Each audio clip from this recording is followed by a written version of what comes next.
Hey guys, welcome back to my channel. This is Nick from Chayatsuji Kimono. As you can see, I'm standing behind the camera here today because I'm going to show you the second part of my knowledge video. This is going to be just about the kimono itself. As you can see, I've removed the obi that I had on this ensemble just to show you. This is where you would actually place the obi, hence why I still have this one. Let me just take it off.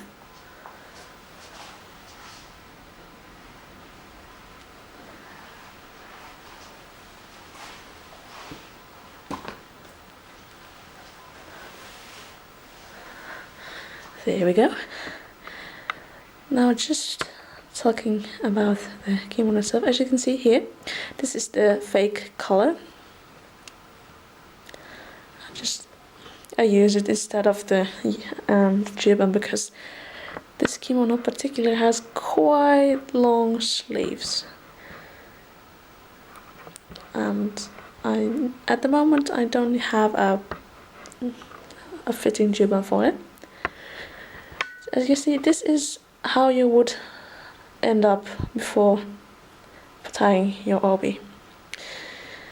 Again, underneath here is where you would place the first koshihimo, but it might end up looking all wrinkly.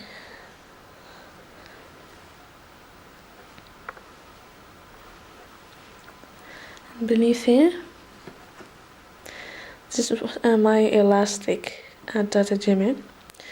Here is where you put the second koshihimo, just underneath the bust, and then your tatejime, which is kind of an extra sash to hold down the colors really well. And grab me other version of one of these.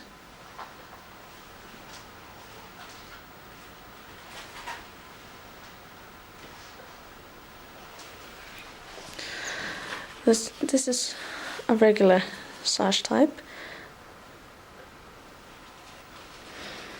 Just fold it in double line. As you can see, it's nearly the same width as the one here, but as this one is elastic, it's better for my mannequin.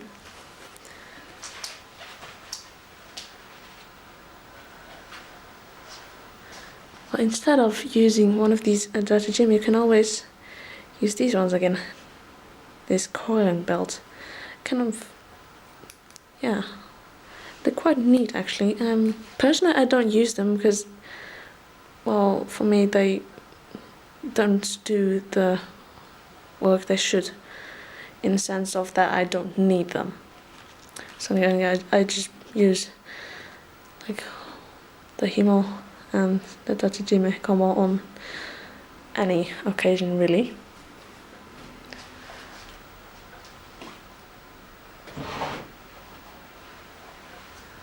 And these, well, this is actually the himo that is underneath here is kind of a shoelace. Yeah, the shoelace, really. I just grabbed one of my other koshihimo that I use whenever I just dress myself in kimono.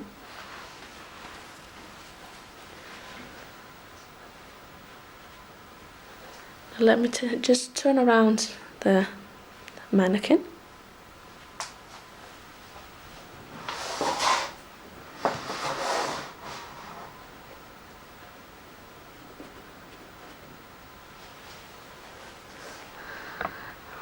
This is what it may look like when you're dressing in the back. It might end up being somewhat wrinkly, as you can see here.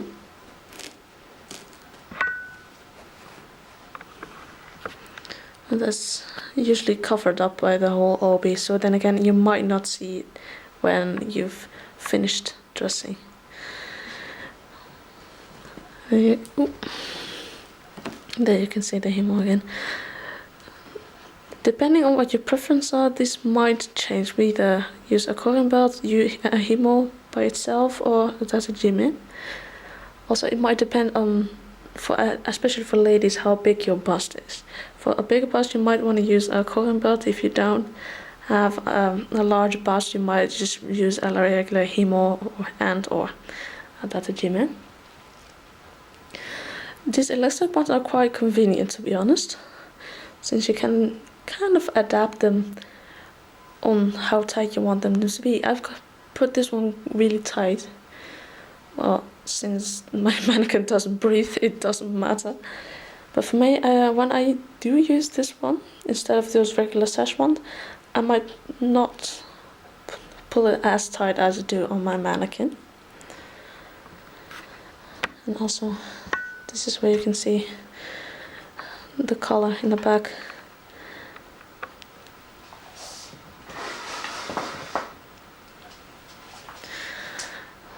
I hope you can see it. Let me just pull it up a little. There we go. This neck is tilted quite forward, but normally you would have had your neck right here. This, especially on ladies, is a necessity to pull the collar back. Now, as far as I know, it's because the neck is, at least to Japanese views, is erotic. Like the further down the back of the collar, in Western terms, it would be the higher up the skirts, meaning more leg shows. I don't know whether that's true or not, but that is what I've heard. Let me know whether that's true or not. But you can indeed easily make this by pulling down the back of the juban and or the fake collar. Some have a strip down the back, like I said in the last video, that you pull your himo through and then tighten it. Now this is how it should end up being. And if you align your kimono to the back, it should end up like this. I hope you can zoom in a little. Yeah, there you can see it. It just aligns neatly. So there in front. Oh yeah, and this is what happens with me. There we go. Then again, and now I show quite a bit of the color, but sometimes you will only have this much or barely non-existent colors. But this is just about how much is reasonable, but since I like showing quite a bit of color, I just show a bit more. That's the beauty with mannequins. You can just adjust it to how much you like. And for a kimono, that's basically all it that there is. Oh, and before I go, I'll show you the basic struggle of all times. I've mastered it well, somewhat-ish, I think, since I started doing this whole kitsuke about 4 years ago, just a little bit more. Then again, obviously, nowadays they tend to be worn in all kimono. In the past days, the rich ladies would wear the hems, like the bottom, dragging along the floor, which means that they would wear out faster, and that might lead to them buying more and more kimono because the old one's getting worn. But as time passed, they started to raise up the hems, and to accommodate all these lengths, the washori was worn. Just a kind of fold that you tie up so that the hem doesn't drag around the floor. As you can see, this one is just above the floor. And also this part will even up the line between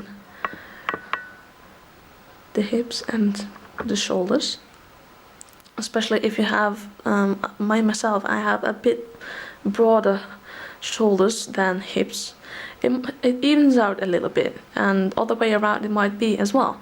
If you have broader hips, it might even out your shoulders. Personally, I find it quite yeah, I don't know, I quite like it, to be honest. It's sometimes difficult to get it right and get it sit like it should be. Like this one is still poofy. As you can see, it's not straight at all.